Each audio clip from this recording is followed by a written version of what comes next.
Dalam demokrasi, yang paling penting itu adalah hak untuk memilih, teman-teman.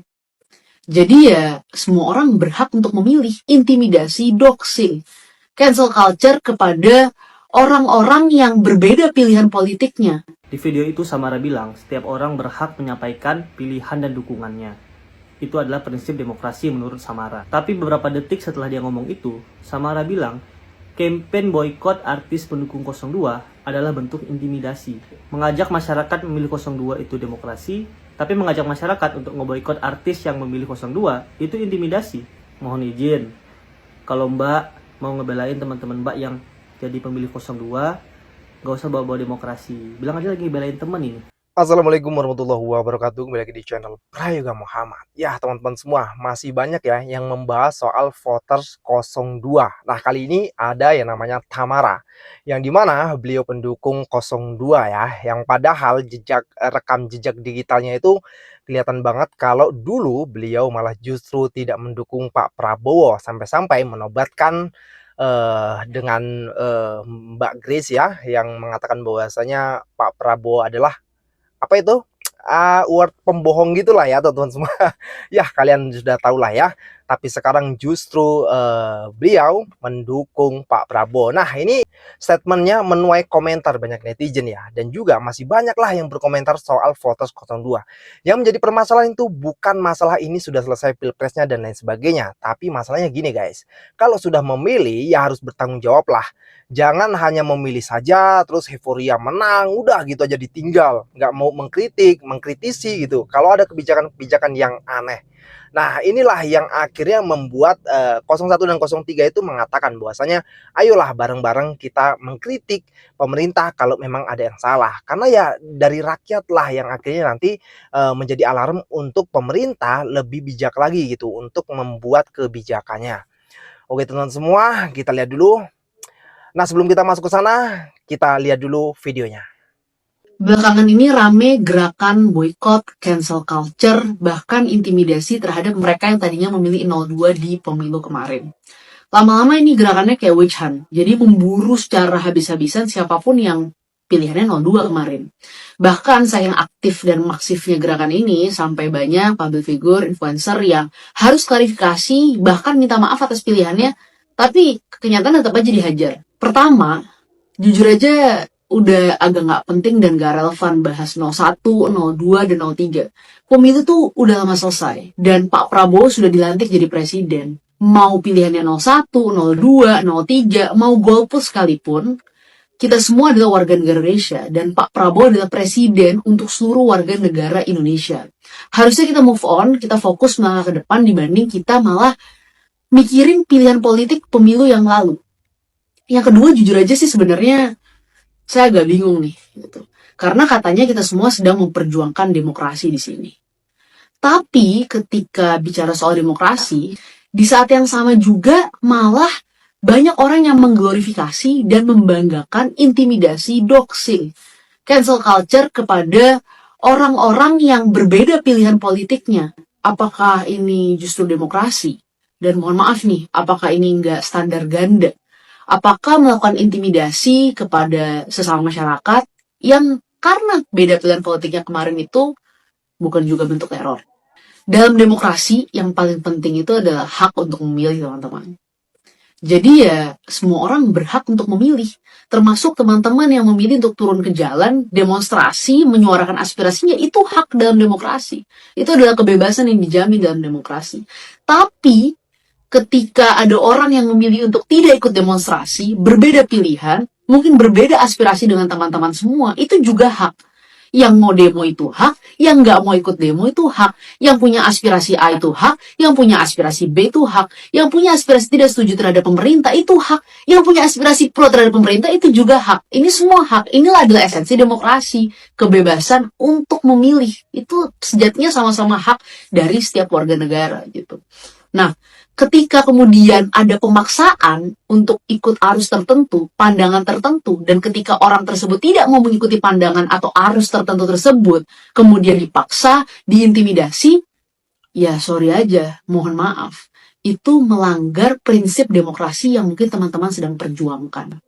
Jadi untuk semua yang punya pilihan. Untuk semua yang punya cara dalam berjuang, itu hak kalian. Dan untuk semua yang punya pilihan politik apapun, yaitu hak kalian. Gak perlu klarifikasi, gak perlu minta maaf. Karena sejatinya dalam demokrasi, kita semua punya hak untuk memilih. Video itu Samara bilang, setiap orang berhak menyampaikan pilihan dan dukungannya. Itu adalah prinsip demokrasi menurut Samara. Tapi beberapa detik setelah dia ngomong itu, Samara bilang, campaign boykot artis pendukung 02 adalah bentuk intimidasi. Mengajak masyarakat memilih 02 itu demokrasi, tapi mengajak masyarakat untuk ngeboikot artis yang memilih 02 itu intimidasi. Mohon izin, kalau Mbak mau ngebelain teman-teman Mbak yang jadi pemilih 02, gak usah bawa-bawa demokrasi. Bilang aja lagi belain temen ini. Gue pribadi sangat setuju dengan adanya campaign boykot artis yang mengajak masyarakat memilih 02 atau influencer 02. Karena untuk mencegah artis-artis yang cuma nyari aji mumpung di saat pilpres, dia nggak mempertimbangkan capres ini bagus apa enggak, yang penting duitnya banyak. Karena banyak banget artis-artis kemarin yang milih 02, karena simple dia dibayar aja. Dia nggak peduli kalau calon itu melanggar aturan, ada abuse of power, ada lain sebagainya, dia nggak peduli. Yang penting gue dibayar secara profesional, katanya gitu. Gue sangat mendukung kampanye ini untuk menghindari artis-artis yang cuma aji mumpung doang. Karena jujur, artis-artis itu dia nggak mikirin gitu capres pilihannya itu nanti kebijakannya buruk atau enggak gitu. Karena artis-artis ini orang kaya yang nggak mungkin terdampak oleh kebijakan buruk pemerintah. Misalnya subsidi BBM dicabut, listrik naik, gas langka, itu artis nggak terdampak gitu. Jadi mereka bebas aja milih siapa, suka-suka mereka, yang penting bayarannya masuk. Dan FYI, mbak-mbak satu ini saat ini jabatannya sebagai staf sus Menteri BUMN dan komisaris salah satu BUMN. Ya kurang lebih uang pajak kita ngalir ke dia 50-100 juta lah setiap bulannya. Ini aku seriusan lagi kepo ya, pengen nanya sama votersnya 02 di sekolah Konoha ya, di sekolah Konoha. Jadi kalau misalkan 02 itu nggak jadi ketua OSIS-nya, kalian mau pilih yang mana nih, antara 01 atau 03? Nah, si 01 ini nilai akademisnya bagus, pinter, sering dapat penghargaan di luar sekolah juga. Tapi dia anak kelas debat, jadi apa-apa selalu didebatin sama dia dan selalu ngerasa kalau misalnya argumen dia harus yang menang. Sementara si 03 itu anak dari ketua yayasan. Jadi kalau misalkan dia mau bikin keputusan apa-apa, dia bakal tanya sama maminya dulu nih, boleh apa enggak. Nah kalian nih, votersnya 02 buat sekolah Konoha, kalau nggak ada 02 mau pilih yang mana? Sekali lagi ini pemilihan ketua OSIS ya, buat sekolah Konoha ya. Seruan boykot pada artis dan influencer pemilih 02 ramai disuarakan. Ini adalah fenomena yang sangat disayangkan karena pilpres kan udah beres.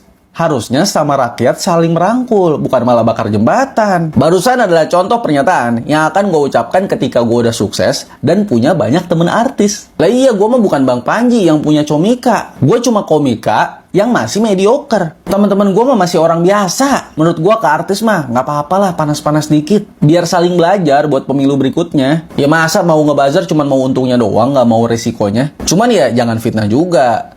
Kayak Reza Arab tuh, kasihan jadinya. Dia dikatain kodok Zuma, chill. Dikatain wife beater, chill. Sekalinya dikatain voter 02, langsung klarifikasi orangnya. Berarti kan fitnah ini lebih kejam dari KDRT. Boykot itu nggak apa-apa. Yang penting jangan pakai kekerasan. Ingat, kalau mau tuh kita semua jadi pendukung aksi Kamisan. Jangan jadi kayak tersangkanya. Kita bagi peran aja lah. Bagian merangkul artis pemilih 02, biar urusan Bang Panji. Kita orang biasa, nggak punya kenalan artis. Gimana bisa bakar jembatan? Orang dari awal jembatannya nggak ada. Kita bisanya bikin pagar. Takutnya masih ada ancaman invasi. Adil kok ini. Sakitnya orang yang nggak dapat kepercayaan itu nggak lebih parah dari traumanya orang yang dikhianati. Kepercayaan kan harus dibangun. Mungkin kalau sekali dua kali kita akan bilangnya pencitraan. Tapi kalau udah 5 tahun lu ikut memprotes kebijakan yang bermasalah, masa kita nggak percaya? Lagian by default orang Indonesia kan pemaaf dan pelupa. Santailah. Boykot itu adalah tindakan yang tegas dan jinak. Cukup memberikan efek jerak dan statusnya bisa diangkat kapan aja kalau orang itu udah layak kita ajak berteman lagi. Akhir kata, gue mau ngasih tau ke kalian sesuatu yang harus disupport dan gak layak diboykot, yaitu show stand up gue Puncak Distribusi Normal. Alasannya pertama, karena gue masih komik mediocre. Kedua, karena gue bukan voter 02. Ini gue cuma nyari penonton kok, bukan nyari duit buzzer. Tiket harga normal udah dibuka, silakan beli di sini, jangan sampai kehabisan ya. Boykot 02 voters ke neraka aja. Pencapaian terbesar adalah tidak menjadi 02 voters. Satu kata, Nora. Kenapa? Emang dari SD nggak pernah diajarin ya makna Bhinneka Tunggal Ika. Terus nggak tahu juga ya kalau di Indonesia tuh ada hak kebebasan berpendapat. Itu juga ada di Undang-Undang Dasar gitu loh. Dari SD harusnya diajarin ya bahwa kita tuh harus saling menghargai pendapat orang lain meskipun berbeda dengan kita gitu loh. Karena dunia itu nggak semua tentang apa yang lo ingini dan apa yang lo mau aja. Jadi kalau ada orang yang berbeda pendapat, ya jangan lo paksa untuk ikutin pendapat lo. Lu kalau pacaran aja 2 orang ya, beda pendapat, beda otak aja bisa berantem. Apalagi ini loh, lingkupnya negara gitu loh. Ada satu yang otoriter terus banyak jutaan penduduk, udah pasti bakal ada pro and kontra gitu. Masa sih udah 2025 mau internal war gitu antara warga negara dengan warga negara sama warga negara Indonesia gitu loh. Pendapat di sini gue maksud juga termasuk dengan kebebasan memilih. Dari presiden ke-1 sampai sekarang ya, adakah presiden yang benar-benar sempurna gitu loh, yang gak ada kontranya sama sekali waktu dia menjabat? Gak ada kan? Kenapa? Ya karena manusia juga gak ada yang sempurna. Tapi tugas kita sebagai warga negara Indonesia adalah ketika kita tahu pemerintah kita sudah lewat batas, sudah penyelewengan, itulah tugas kita bersatu gitu loh. Jangan kayak gini. Jangan kayak bocah, beda pilihan aja, langsung mengintimidasi orang, langsung diskriminasi orang. Sumpah, kalau kayak gitu udah kelihatan kualitasnya tuh kayak gimana. Gue tuh di titik kayak kalau mau nyoblos, itu cuma cari yang better aja gitu loh. Karena menurutku semuanya sama aja gitu. Jadi, ya karena udah tahu sendiri bobroknya negara kita tuh gimana. Jadi ya udahlah gitu loh. Karena sama aja, mau siapapun 1, 2, 3, gue yakin pasti banyak kontranya juga. Jadi buat orang-orang yang masih berdebat tentang pemilu, sumpah lu tuh norak banget, alay. Mau lu 1, 2, 3 sama aja alay. Ya udahlah, orang udah kepilih juga jadi presiden semua gimana? Lu mau selamanya itu akan berpecah belah gitu. Kubu 1, 2, dan 3. Padahal Indonesia tuh udah keren banget loh. Ada Bhinneka Tunggal Ika, Pancasila, terus juga kita negara demokrasi, udah juga udah mantep banget. Tapi ternyata hal yang udah jadi ilmu dasar aja dari SD aja, orang-orang zaman sekarang tuh nggak nerapin gitu loh. Kok gak bisa gitu loh, dulu waktu SD kemana aja, kok gak diterapin gitu loh. Jadi cuman ini doang, apa namanya, masuk kuping kanan keluar kuping kiri doang gitu. Stoplah intimidasi, diskriminasi orang-orang yang gak berpendapat dengan lu. Boykot pendukung 02. Haruskah ini dilakukan, guys? Nggak ya? Kalau yang dimaksud ini sesama rakyat biasa, saya rasa ini bukan cara yang efektif untuk memperjuangkan isu-isu saat ini. Karena ini malah menciptakan konflik horizontal yang buat kita gagal fokus sama isu utama. Tapi kalau yang dimaksud adalah artis dan influencer yang secara langsung mendapat keuntungan, baik dalam bentuk finansial ataupun jabatan karena mendukung 02, nah ini yang perlu kita lakukan. Karena kebanyakan dari mereka sangat aktif mempromosikan kemenangan paslon 02, tapi di saat kondisi negara sedang tidak baik-baik saja, anyep guys, gak ada suaranya. Kalau ada pepatah yang bilang, with great power comes great responsibility, kata saya sih, with great followers comes great accountability. Endorse politik adalah endorse beresiko tinggi. Nah, influencer-influencer ini sudah seharusnya punya beban moral yang jauh lebih tinggi daripada voter 02 biasa. Tapi ya lain cerita, kalau sekedar moral aja mereka nggak punya. Jokowi sudah jadi presiden 3 kali. Lah kamu yang ngoceh pernah jadi apa? Kok ngejek mantan presiden? Nggak kebalik tuh. Nah, ini tuh contoh argumen dengan cacat logika atau logical fallacy ad hominem ya guys. Jadi, ad hominem itu singkatnya argumen dibalas dengan menyerang personal atau karakter orang yang memberi argumen. Padahal, tidak ada korelasinya sama sekali dengan konteks pembahasan. Secara umum, ad hominem digunakan oleh orang yang tidak terpelajar atau kurang cerdas karena tidak mampu memberikan kontraargumen yang valid atau logis. Sehingga, lebih memilih menyerang lawan bicaranya secara personal. Semacam jalan pintas gitulah. Lain kali kalau argumen dibalas dengan argumen ya, yang substansinya sama dan konteksnya sama ya. Waktu awal puasa kemarin, pemerintah gagah banget ngumumin diskon 14% untuk tiket pesawat saat mudik lebaran 2025. Tapi pas gue cek, harga tiket dari Jakarta ke Aceh yang biasanya cuma 2 juta, naik bos, sampai 10 juta. Buset dah. Bukannya diskon 14%, malah nombok 400%. Mentang-mentang Aceh Serambi Mekah, terus harga tiketnya mau lo samain, kayak harga tiket Jakarta ke Madinah. Sementara tiket Jakarta Merauke, Papua Sono yang lebih jauh cuma 4,8 juta. Di mana logikanya? PA. Bang dasar pemerintah laknat, jahanam. Kapan terakhir kali kamu dapat tertidur tenang? Sekarang kita demo dikit dibilang antek asing. Media kritis dikit dibilang antek asing. Tapi giliran ngelola duit negara 14.000 triliun, minta nasihat sama orang-orang asing yang nggak tahu motifnya apa ya kan. Bahkan ada yang buron 15 tahun tuh, mantan koruptor, dipakai juga. Apa alasannya? Profesional, iya. Oh udah naturalisasi gitu maksudnya. Dasmu. Tahu nggak sih guys, kemarin-kemarin sempat kesebar informasi anggaran Kementerian Pertahanan untuk buzzer TNI AL sebesar 100 miliar rupiah dan mulai berlaku per Maret ini. Dalam dokumen itu, yang linknya akan gue taruh di bawah, dana ini digunakan untuk sistem yang bisa meminimalisasi opini negatif dengan menggiring opini masyarakat ke arah informasi positif melalui Key Opinion Leader atau KOL. Singkatnya buzzer, artinya duit pajak kita dipakai buat mengontrol opini kita sendiri. Tapi setelah rame-rame dibahas publik, keterangan dalam dokumen tersebut diubah dan diklarifikasi sebagai Application Information System. Perubahan ini tentunya menimbulkan tanda tanya, apakah ini bentuk transparansi atau hanya cara meredam kritik. Dalam demokrasi yang sehat, kebebasan berpendapat adalah hak fundamental yang memungkinkan masyarakat untuk mengawasi pemerintah dan berpartisipasi dalam pengambilan kebijakan. Tapi ketika buzzer dibiayai negara, opini publik ya jadi nggak otentik lagi. Seremnya, ini tuh menciptakan ilusi partisipasi masyarakat seakan-akan kita tuh lagi berdiskusi atau berdebat terbuka. Padahal narasinya sudah diorientasikan untuk kepentingan segelintir pihak. Ini bukan cuma manipulasi informasi, tapi juga bentuk perendahan terhadap intelektualitas dan kemampuan masyarakat untuk berpikir kritis.